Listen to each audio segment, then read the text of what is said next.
All right, everyone. You've been listening, you've been waiting, and now the big Rent Ready reveal can finally come to light.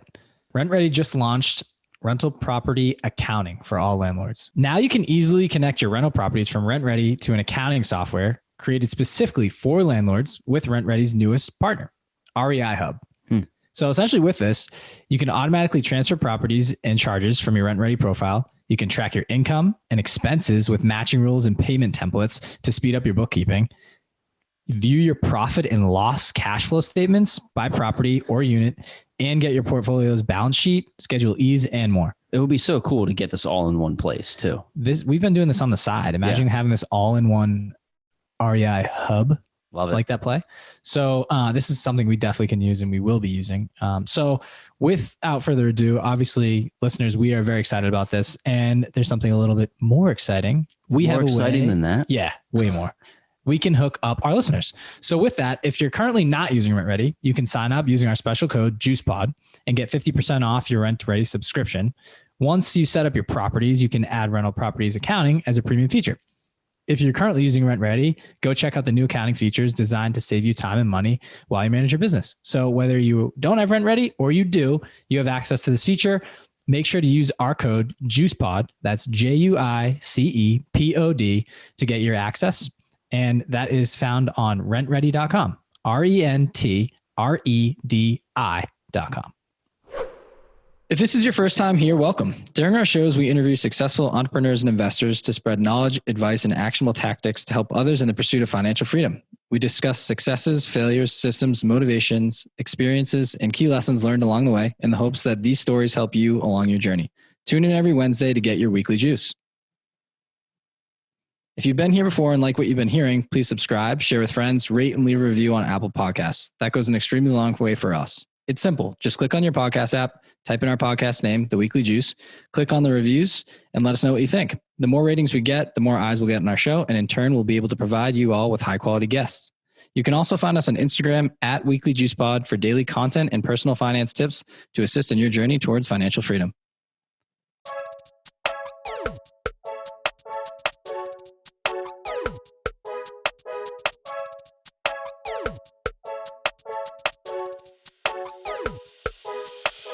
Welcome back to the Weekly Juice. As always, it's your boys, Ryan and Corey, here with another episode for you. Today we had on special guest, Avery Carl. She is a real estate agent, investor, and business owner with over 100 doors, and she specializes in short-term rentals.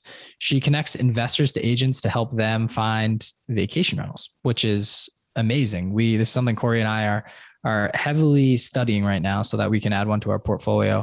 Avery also wrote Short-Term Rental, Long-Term Wealth, Your Guide to Analyzing, Buying, and Managing Vacation Properties, a book published through Bigger Pockets. She's big time, man. Big time.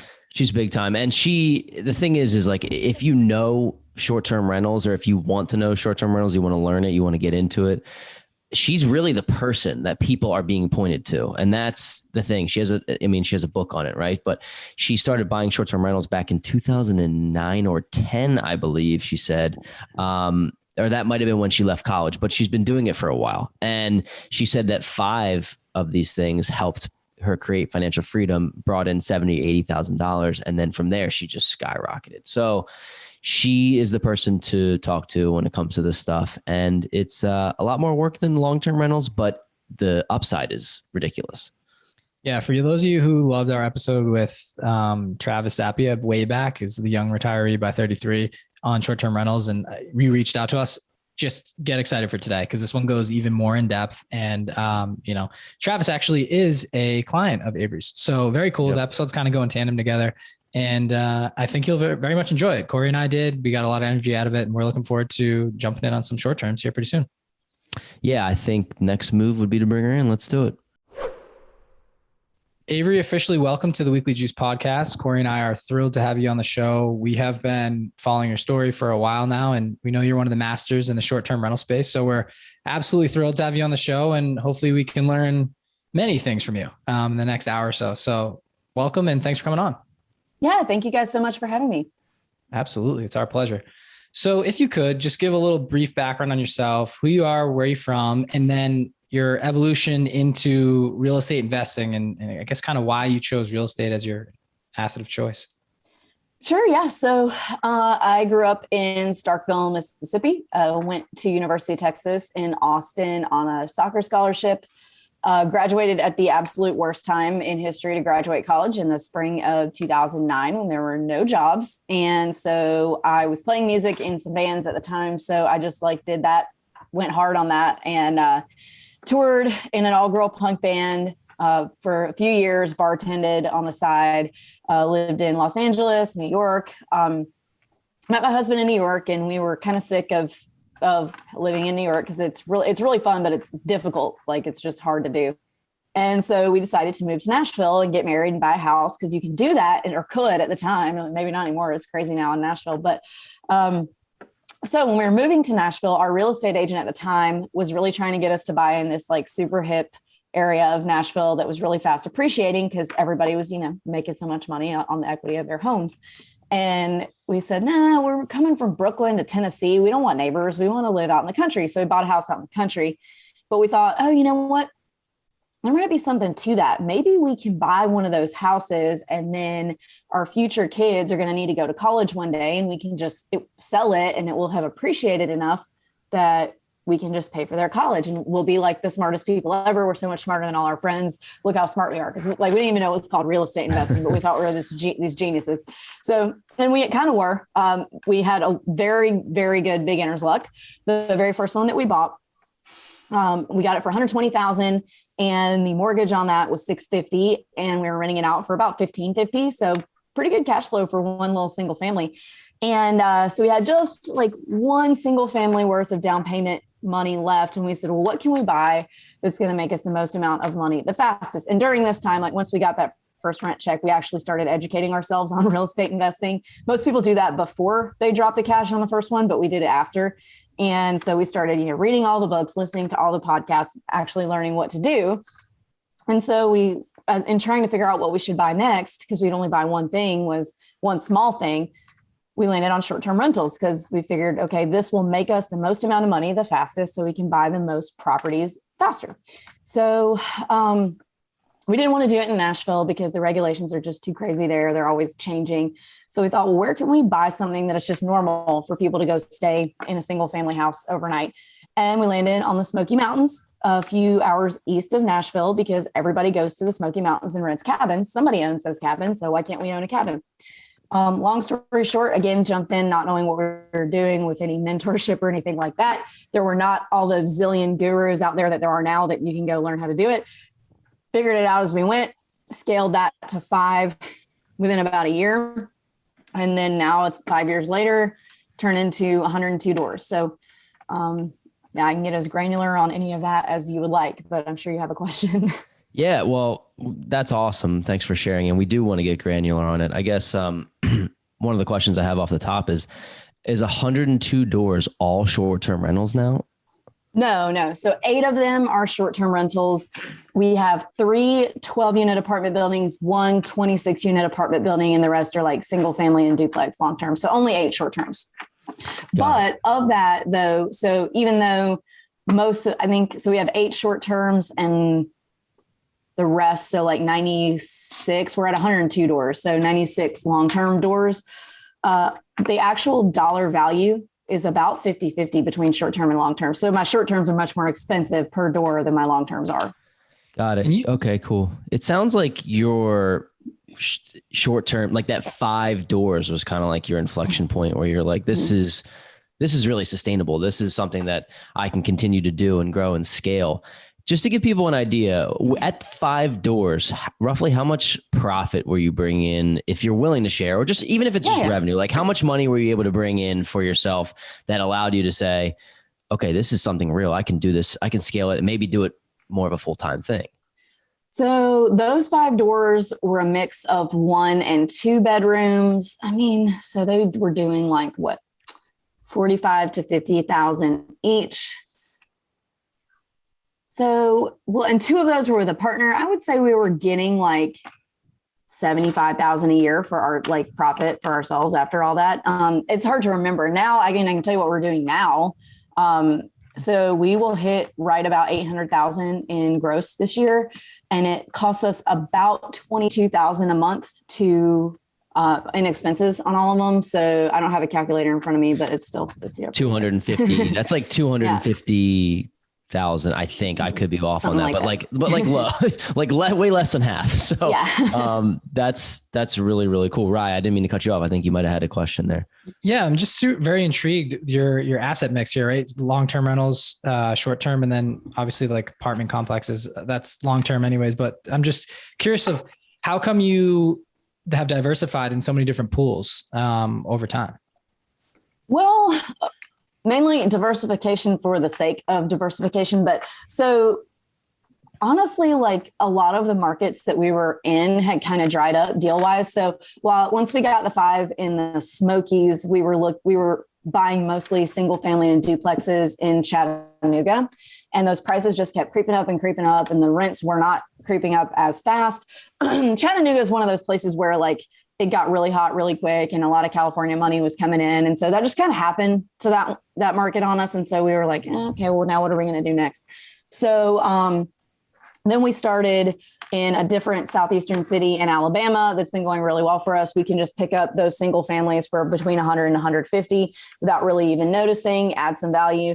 And so, but then we had a lot of cash flow coming in and there weren't really as many single families to make sense to buy a bunch of them. So we said, well, we have enough money to go buy $1 million multi. Let's just try that instead of trying to buy a bunch of little bitty ones. Let's just get a multi since we can. And so we're buying those in the Midwest. So it's not really so much that we said, okay, let's try this now, or let's try that now, because whatever we're doing isn't working. It's really just that, markets start to get attention in terms of long terms. And then we're trying to find the next deal. And it just happened to be that multifamily was that for us. Got it. Very cool. I think if I'm listening to the show right now, I have a couple things that I'm thinking about personally. Like if I'm interested in this, I know somebody personally who has, I think 3 or 4 Airbnbs or short-term rentals, and that this is what they do full time, 3 or 4. And you just mentioned at 5, X amount of years ago, you're bringing in $70,000, $80,000. That's a full-time salary anyway you spin it, right? Maybe not what you'd want to be making long-term, but that's a full-time salary and a good amount of money. So the question that I think a lot of people are wondering is like, how do you know where to look specifically for a short-term rental? Because 1 or 2 of these can change your revenue stream and kind of change your life. Is it sustainable long-term? That's a whole nother question. Like, are there going to be laws that come out that change things? Maybe, maybe not. But like, if you're talking about a big influx of cash, if you have 1 long-term rental, you're not comparing to the influx of cash that you're bringing in with the short-term rental. So long-winded there, but like, where do you even start to look for areas that you think this is a good fit? There's no wrong way to do it. Like I have tons of friends and clients that own stuff in metro markets and do really, really well. I do not mess with metro markets because those are the markets that have a lot of hotel presence, because Airbnb and VRBO is kind of a new thing in those markets as of the past 10 years. So Nashville, for example, everybody up until about 10 years ago was staying in hotels when they were coming to Nashville. And then Airbnb hit and short-term rental investing became like an actual strategy. And, then we have all these Airbnbs. So the hotels don't like the market share being taken away from them. Also, metro markets have a lot of jobs, like Nashville, for example. The primary homeowners don't like Airbnbs opening up next to them. So those are the 2 things that make for anti-short-term rental regulations. So I stick to markets where there have been short-term rentals for decades and decades, since before Airbnb existed, since before the internet existed. Like I live on the Emerald Coast of Florida in Destin, and there have been short-term rentals, like vacation rentals on the beach here since before there was electricity. So the cities and counties figured out how to monetize that a long, long time ago. Those rules are very established and they're not having that push and pull now. And there's also, the people who live here, they don't want to live next door to one particularly, but everyone depends on the tourism in these markets. Like in my neighborhood, there are one opened up down the street, and I was like, you're not really going to do that, are you? But I know I moved here knowing that's something you're going to deal with. So it's not as big a deal as other places where it was never a consideration until lately. Got it. So it's not something that you can think of. And the reason why I bring this up is because I traveled to Miami with my girlfriend, and we were down there, and the thought comes to mind is like, oh, it would be great to own an Airbnb down here. I would only buy a place down here if I could make money on it. And then I'm doing some research on it, actually talking to Travis, some other people, and they're like, Miami ain't going to work, man. Like there's so many hotels that have lobbyists that like, that's how they make their money. It's almost outlawed, like not completely. You can maybe get away with it, but like, it's not an area that like, it uses Airbnb and short-term rentals to generate tourism. So it's not just as simple as figuring out a place like where you want to travel to, right? There's a science and a strategy behind that. Sounds like. Yeah. Cool. So for you, ahead, I have a quick one. So what do you, I guess in your estimation and based on how long you've been doing this, what makes a good short-term rental deal and what do you look for? I'm looking like property type, price range, number of beds, and like maybe a destination spot. I think you said the Smokies. Yeah. So I own in 3 markets, and the short-term shop, my company actually has offices in 10 vacation markets. So I'm looking for regional drivable vacation markets when I'm buying something. So the reason for that is they're accessible. So you don't have to get on a plane to get there. So as of the past 2 major economic events, so 2008 and then COVID, 2008, people weren't taking the big vacations, getting on planes because they couldn't afford to, but they could, if they're not flying to Mexico, they could fly to Panama City Beach. Drive to Panama City Beach. And then also they're affordable. They're affordable and accessible. So 2008, the affordability came into play. And last year with COVID, it's the accessibility that came into play. Like they didn't want to get on a flight, not because they couldn't afford it, but because they didn't want to get sick, but they could drive, stay in control of their own environment and stay in an Airbnb. So I look for that, like that it's not a big, huge, expensive vacation, but there is a lot of tourism coming in. Regulations are really important. So I really like to stick to places where short-term rentals have been around a long time, not a lot of hotel presence. And then I'm a single family girl. I don't do condos really. I'm not saying they're a bad investment. They certainly are not, but I like to have like complete control. So the single families, 4 bedrooms and up is what I'm looking for. 4 to 5. I probably won't go bigger than 5. A lot of people do. A lot of people make a lot of money on like 6 bedrooms and up, but I stick to 4 and 5 nowadays. Very cool. 5. And this is interesting. So you mentioned that your business, short-term rental shop. Is it short-term rental shop? Yep. Short-term shop. Yep. Short-term shop. Yep. You have 10 different areas that you guys manage in. Can you talk about that, but the difference between, I guess, you personally investing and then also your business? I'm very curious, like, can people come to you and say, hey, listen, I'm interested in a short-term rental. Can you help me find one and analyze a deal and like go through the process essentially? And then do you manage those as well? I'm just curious about your business mantra and how you guys do things. Yeah, absolutely. So we are real estate agents. We're a real estate team brokered by EXP. I get in trouble if I don't say that. So if you want to buy with us, you'll come to a consultation with me, figure out what market you want to buy in. They're all very, very similar. The returns are very similar, just some minor differences. And then I'll introduce you to one of my agents in what the market that you choose. Will help you get the property. But what we really do is once you're under contract and you're 3-year inspection contingency, so we know like, okay, this is the house that it's going to be. We have a whole training program where we teach you how to manage your own property so that you don't have to pay a manager. And we teach you everything you need to know, from like getting your Airbnb and VRBO listings up to teaching you how to use the property management software and the pricing tools to automate everything. So it's really, really easy for you, all the way to helping you like get your cleaners, handyman, boots on the ground sourced. And then, so by the time we do it all while you're under contract. So when you close with us, you're ready to turn the key and make money. And all of that is free to our clients. We make our money on the commission of the sale. So that's kind of what we do. We're in the Smoky Mountains in Tennessee, Blue Ridge, Georgia, Gulf Shores, Alabama, Broken Bow, Oklahoma, Galveston and Crystal Beach, Texas. What else? The Outer Banks, North Carolina, High Country, North Carolina, and then 3 markets in Florida. We're in the Emerald Coast, where I am, which is our biggest Florida market. So Destin, 30A, Panama City Beach. The Forgotten Coast, which is right next door to that, which is Mexico Beach, Cape San Blas, and St. George Island. And then in Kissimmee, right outside Orlando. That's cool. Amazing. Yeah, that's great. I guess I was under the impression that short-term shop, like you actually were the manager of the property. So it sounds like you get value by, obviously you make money on the sale of the home, and then then you teach people. So do you manage all 102 of your properties yourself now because you have that business model and know how to teach people how to do it? Or do you have a property manager yourself on those properties?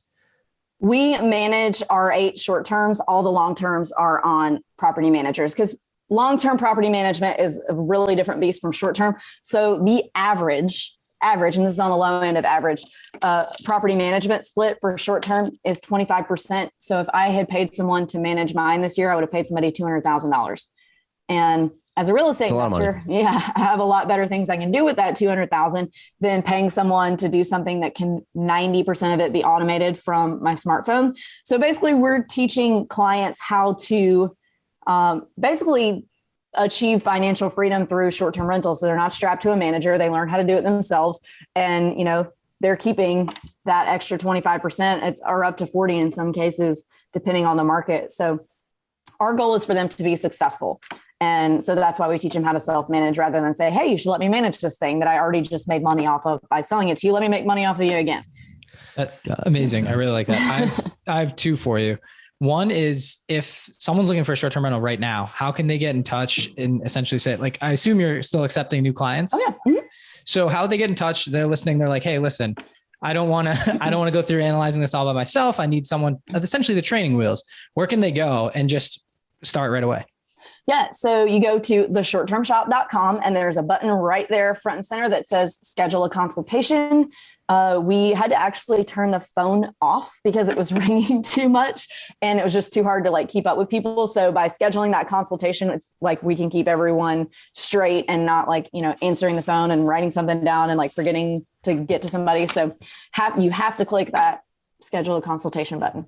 Perfect. Thank you for that. And then second, now this is more the nitty gritty, right? Let's say someone wants to be boots on the ground and try it themselves, right? They're just like, hey, listen, I listened, I did my homework. I read my short-term rental, long-term wealth book, and I know what I'm doing. Congratulations on that. We'll dive into that later in the show, but it is the book that you published through Bigger Pockets. And so basically I want to start with, how do you analyze short-term rental deals? What's your process of going through this? Because I assume it's a little bit different than long-term. Yeah. So long-term, it's very, very easy to fit into a spreadsheet. Really nice. The rent is the rent all year, and that's what it is. And market rent is what it is, and it doesn't change with the seasons. With short-term, it's always a range. And in short-term, rental history means basically nothing, because what one random property manager has done with one random property is not necessarily indicative of future performance. Because especially in the markets that we're in, just like there have been short-term rentals for decades, there have been short-term rental managers for decades, and a lot of them are still managing the same way they managed in the 80s, 90s, early 2000s. They're not optimizing technology. And for example, when we went from manually pricing our property to using a dynamic pricing tool, our income went up 20%. And also traditional property managers in short-term, not all of them, not all property managers, but the traditional ones in the big markets that we're in, practice something called rent shifting. So what they're doing is they're saying, okay, well, Corey and Ryan, we're going to split this 75-25. I'm going to take 25% of the daily rate. Okay, great. So they'll rent the property for really cheap to split that with you. And then they will add on extra fees. If they're renting it for $100 a night and it should be $200 a night, it doesn't matter to them because they're getting asses in the seats that they're splitting with you, but then they're adding, $100 fee here and another $50 fee here. So they're making $150 that they're not splitting with you on the $100 that they are splitting with you. So, I say all that because that gross annual income, when they're renting it really, really low to practice the rent shifting, is going to look really, really bad when you're trying to analyze. And you're like, well, these numbers don't work. Well, of course they don't, because they haven't been optimizing the price per night. So the way to get around that is to get market-wide data on rather than just looking at one little teeny tiny data point that's really random. So you can get that a few places. So AirDNA, pretty good. No one data set is perfect. So that's why you want to get more than one. AirDNA is good. Rabu is good. Price Labs, which is a pricing tool for once you already have a property up and running. It has a function called the market dashboards where you can see the last 30 days of performance in the whole market. So that's really cool too. So you have all this data. And then you want to use something that we at the Short Term Shop call the enemy method in conjunction with looking at the data. So there are things that data can't tell you. There's things that numbers can't tell you, like why the numbers are what they are. So you use the enemy method, where all you do is you go zoom in on Airbnb or VRBO on the neighborhood that you're looking to buy in, and you're looking at your enemies or your neighbors. We could have called it the neighbor method, but that's not as fun to say. So you go look at your enemies. Yeah. And so if you're looking at a 4-bedroom and your neighbor has 4 bedrooms, but they never get booked because their pictures are like blurry and have somebody's thumb in it and they don't respond, so their listing is like way back in the search results, then that's kind of dragging the data down. You can do better than that. Conversely, if there's another 4-bedroom next door to you and it comes with like a private jet, a private chef, all this stuff, well, you're not going to be able to do as well as that one. So that's kind of dragging the data up. So you're looking basically for outliers by using the enemy method. So you want to get as many data points market wide as possible. Don't just look at the one little data point that is rental history. Very cool. And on this, are there any expenses that people should be aware of that the tenant is responsible for, that they're not responsible for, that you are, like, as opposed to long-term rentals?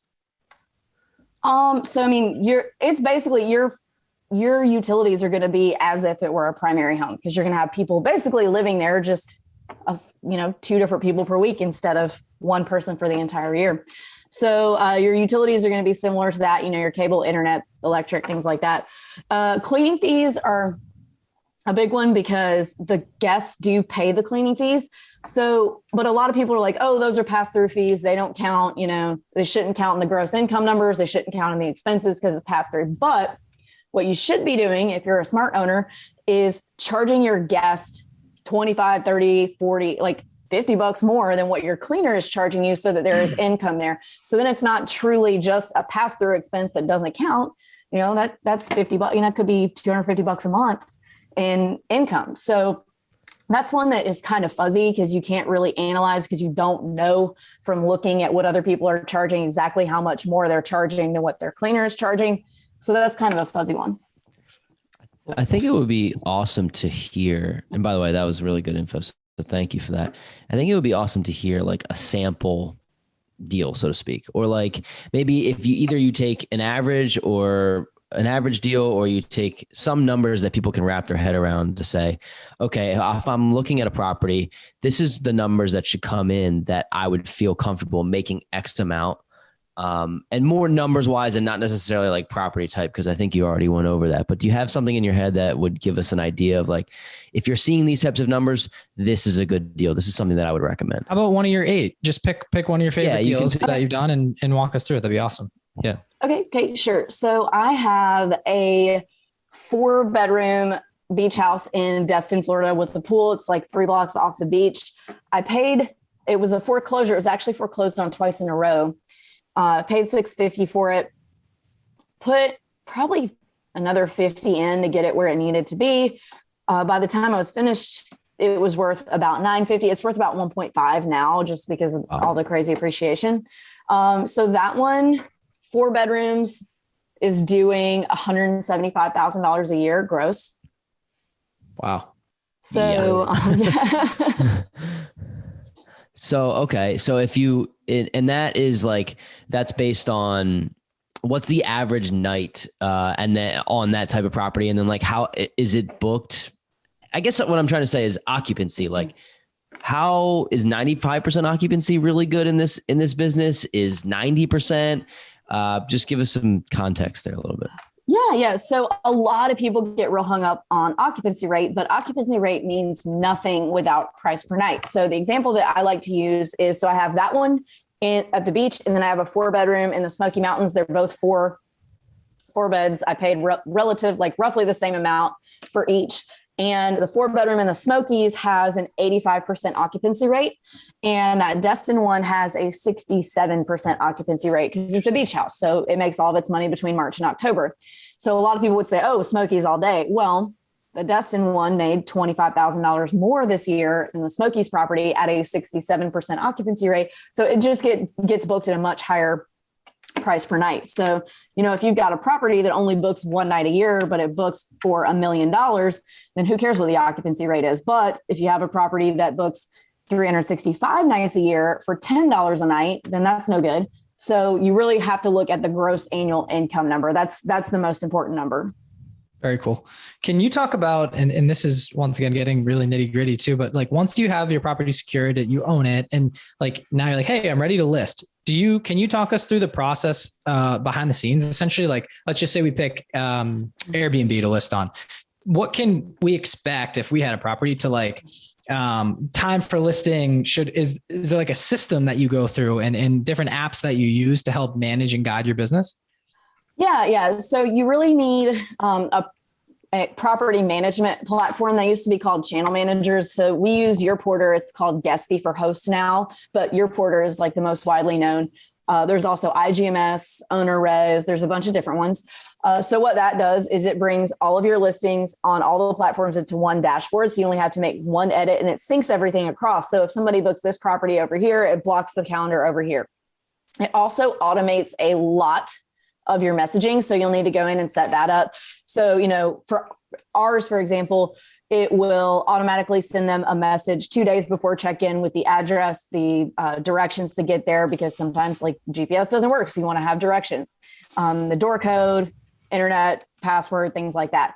It automatically sends them a little check-in message about halfway through their stay that just says, hey, just checking in, making sure everything's cool. How's it going?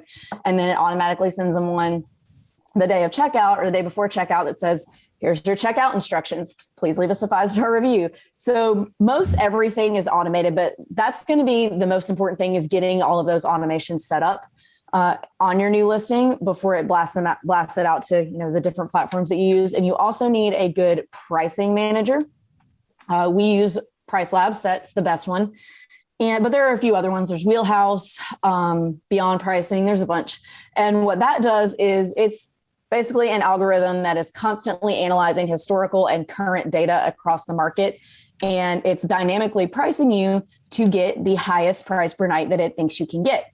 And like I said earlier, when we switched from just, looking at a calendar and pricing our nights to using a tool like that, our income went up 20%. So you want to get those two things connected and then get it all set up. There are certain features that you cannot change on Airbnb until your listing is live. So what we call it the $4,000 method. So we have you set your rate at $4,000 when you first go live, so that there's no way in hell anybody's going to book you while you're making these last few edits that you have to be live to make. And then you're just kind of like off to the races. You might want to make a note in your headline that says like new owner or new management. So when people are looking, they understand why this really nice property doesn't have any reviews yet. Got it. And then you're like, you're off to the races at that point.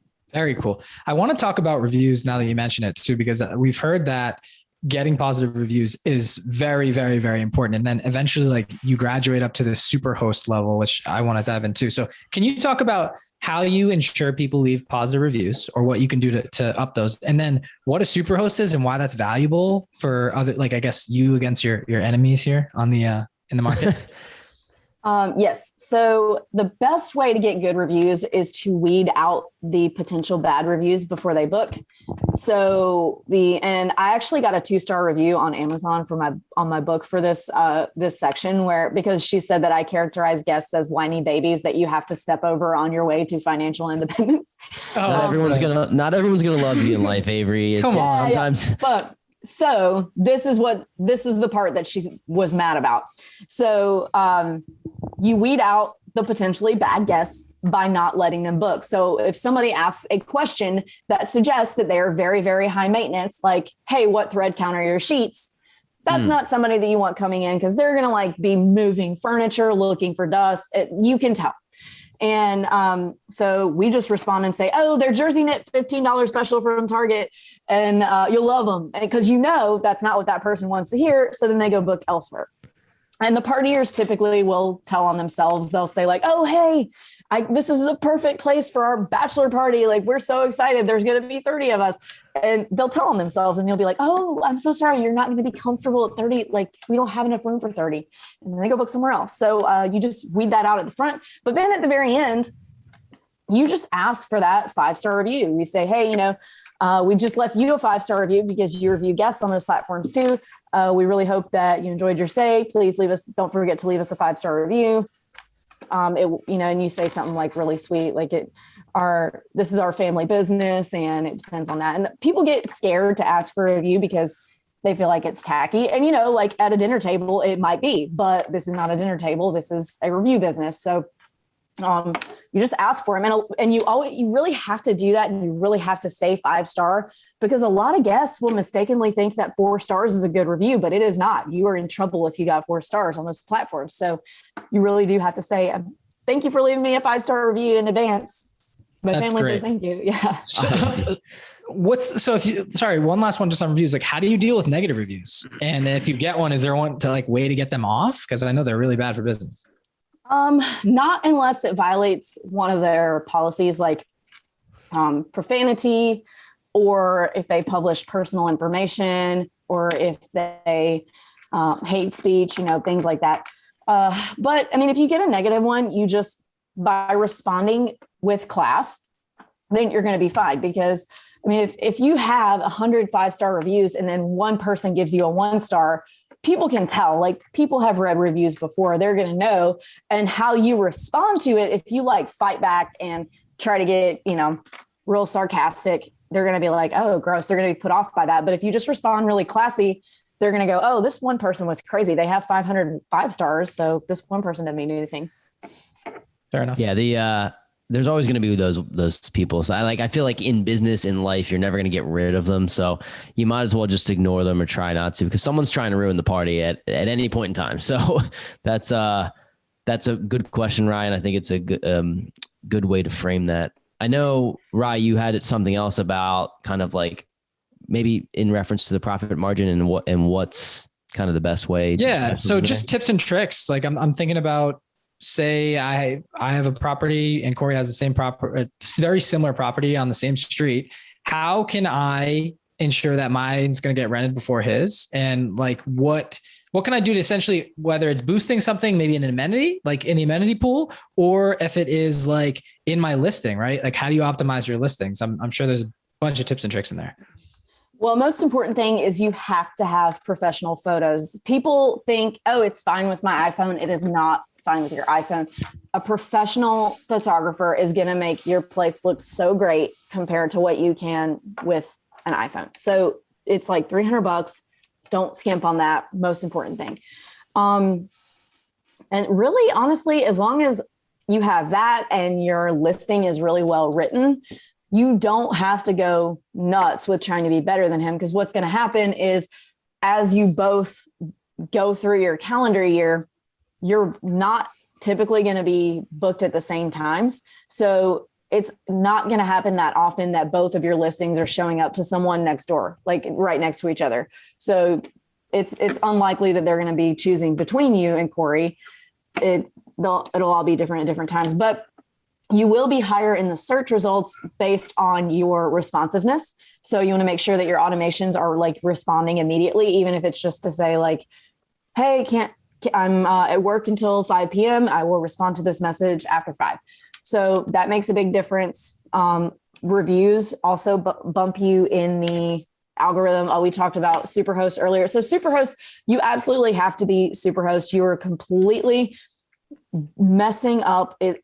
My dachshund can get Superhost. You just have to respond and have a nice, clean place to stay and give people a good time. It's not very hard. but if you're a Superhost and he's not, because if you get a certain number of bad reviews, they take your Superhost away, or too many cancellations, they take your Superhost away. So you want to stay Superhost too. Wow. These reviews are very, very keen and important. So one last one on the amenities too. We always I'm thinking about our long-term rentals, right? And in a certain neighborhood, a granite countertop or gray walls that pop with white trim are more desirable. I know it depends on location, right? You're in 10 different markets. So I guess I'm thinking maybe the Smokies, for example. It's a cabin that has 4 to 5 bedrooms is key, right?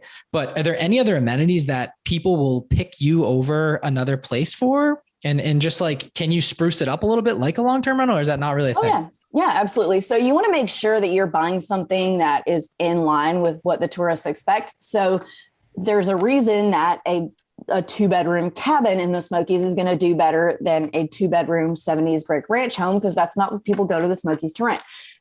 Pools are a really big one in the Smokies, like in the Smokies, actually even more than at the beach. In the Smokies, the indoor pools are a really big thing now. And that will add, I mean, between $50,000 and $75,000 in income per year. And they're about $150 a month to maintain. That's wow. really cool. That's a major key right there.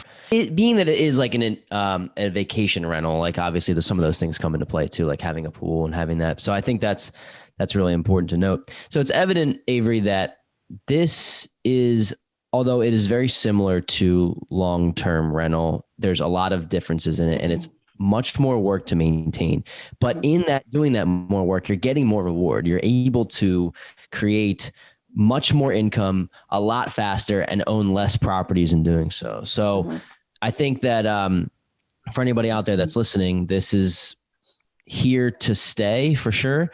And also the way that it's blowing up, it's something that, in my opinion, you should get into relatively soon. So I'm sure that you may agree with that, especially that that's your business. So cool. So I think we want to move a little bit into like networking and how you got connected with Bigger Pockets and writing this book in general. And just the importance of networking. How did this all come to be for you, Avery, in terms of your latest book here? Have you ever read or heard of a book called The Go-Giver? The author is escaping me at the moment. I haven't. No. I don't know if... Oh, you should totally read it. So it's basically the premise or the point of it is the more you give, the more successful you're going to be. So the more you give other people without being like, how can I make money? But just the more you help other people, the better off you are. And so we really believe in that. So, I mean, we just kind of, it went from my friends going, oh, you have a cabin in the Smokies and you're making how much? Teach me how to do it, to, their friends, to truly random clients that, just whether they found me online or whatever. So it's just like a nature of helping. I used to post a lot on the forums on Bigger Pockets. They asked me to speak at and really it was one of the moderators took an interest in short-term rentals, and she kind of started talking to me. Mindy, she's the host of the Money Podcast. Right. And so she said, oh, hey, you should speak at the Bigger Pockets conference. This is the first one in 2019. So I spoke at that. That went really well. And then I went on the podcast actually twice in a month, because I went once just, as a regular interview, but then COVID happened and they had like a big round table of different asset classes. And they asked me to speak about what was happening with short-term rentals. And then after that, they were like, hey, we think we don't have a short-term rental book. This is becoming like an established asset class. And we think you're the person to write it. Will you write it? And I was like, well, of course I will. So very cool. From there, yeah. Awesome. My next question before we get to the kind of the last part of the show, and Ryan may have another before we do that. What are your future goals with the short-term shop, your business, your real estate investing kind of journey that you've been on? So I'm, and have been for a while, 100% financially independent by a long shot. Like we don't have, like if I never sold another house tomorrow, we would not have to worry about it. So for me, it's just helping as many people as possible get there. So I get messages, not I would say weekly, from a client, maybe that I helped like last year and haven't heard from, or, maybe they closed on their second or third with us last week and they say, oh my gosh, thank you so much. This allowed us to, as a family, do X. Like now one of us can stay home with the kids, or like my mom was really sick and this has allowed me to take care of her without, having to put her in some type of government assisted home. So those are my favorite stories that I can help somebody improve their situations, not that anybody's situation is bad, but, help them get where they want to go. So it's more about that for me at this point. I really like that. I have two. First one, I just want to plug your book again, because I mentioned the title earlier in the episode, but it's Short-Term Rental, Long-Term Wealth, Your Guide to Analyzing, Buying, and Managing Vacation Properties by Avery Carl. So for those listening, maybe driving on your way to work, make sure to pick up a copy. I have mine in hand, so you can't say that I don't have one. And I'll be reading that this week. So I already listened to your Bigger Pockets episode, been following on social. So I get the gist, but I really want to dive in on like the how-to. So I'm excited to read. And my last question would be, because I'm thinking, and I'm sure a bunch of people listening are thinking the same thing. back to the short-term versus long-term rental debate, right? Like say I'm like, Corey and we're all in, we're like, all right, we need to add an Airbnb short-term rental to our portfolio. If we go to the short-term shop and we pick, like, let's just say the Smokies, for example, and we grab a property, is that property, or do you see these properties sustaining themselves as a long-term rental if for some reason something happens to the short-term rental market? And if not, what do you suggest? Yeah, so that they definitely would not. And that's kind of a risk you have to take investing in a market like that, or like any of the markets that we're in where there are more short-term rentals and there are people who live there, and it's been like that forever. But the good news is that millions and millions of people have been coming to all of these markets for decades and decades. So none of this would have been developed the way it is if that tourism wasn't sustainable. So you just want to keep an eye on the tourism. And like the Smokies right now is getting over 1 million people more year over year. So that is a caveat to vacation rental investing, is that you're not going to be able to turn it into a long-term. And if we didn't have to turn them into long-terms last year, we're never going to have to turn them into long-terms. It's just, if anything was going to come along and take the whole ship down, it was COVID, and it didn't do it. It actually caused a boom. Very interesting. And one last thing is, where can people find this data on vacations? Oh, on tourism. Okay. Tourism, sorry, yes. Yeah. So depending on the market you're buying in, like if you're buying in a national park market where a lot of people are coming to visit a national park, that's really easy. The National Park Service has data on all the tourism on all the national parks, like back until like the 30s. If you're not buying in a place like that, if it is a big tourism market, there's going to be a Department of Tourism or a Chamber of Commerce where you can call and get that information. If it's a big metro area, convention centers typically have that information. Or if there's like a big theme park, like a Six Flags or Disney World, they're going to have data on how many people are coming to that park that you can kind of figure out from there. So a lot of different places you can get it. Very cool. All right. Thank you so much. So hope you have your pen and paper out, everybody. Corey, take it away. Yeah. So we have made it to the core four. This one's going to be a little bit more rapid fire because Avery's on a tight schedule and we respect her time. So the first question, what is your favorite investing or business book? Traction by Gino Wickman. Awesome. Yeah. I have not read Traction, but EOS, I've read EOS, and I don't forget the correct order to read them is in. But there's a couple of people on our podcast have said Traction. It's a very good book if you haven't read it. Yeah, he was just on the Bigger Pockets this week. Yeah, that's right. He was on this week. Yeah. Rye, go ahead. Second question. Cool. Second question is, if you had an additional $50,000 of discretionary income today, how would you use it and why? That could be spending, investing. I know you're in a much different place. It's probably a harder question to ask you because you are financially free, but maybe think back to when you started your investing journey, right? And you're handed $50K, knowing what you know now, how would you spend it? Oh, I would another short-term, hands down. Like I would have done it the way I did it, but maybe even gone a little bit harder, a little more aggressive. Okay, great. Biggest mistake in your investing career. How have you learned from it? Not starting earlier, cause we haven't had any like big catastrophe mistakes in terms of things that we've bought, but we definitely could have started being smarter earlier than we did with our money.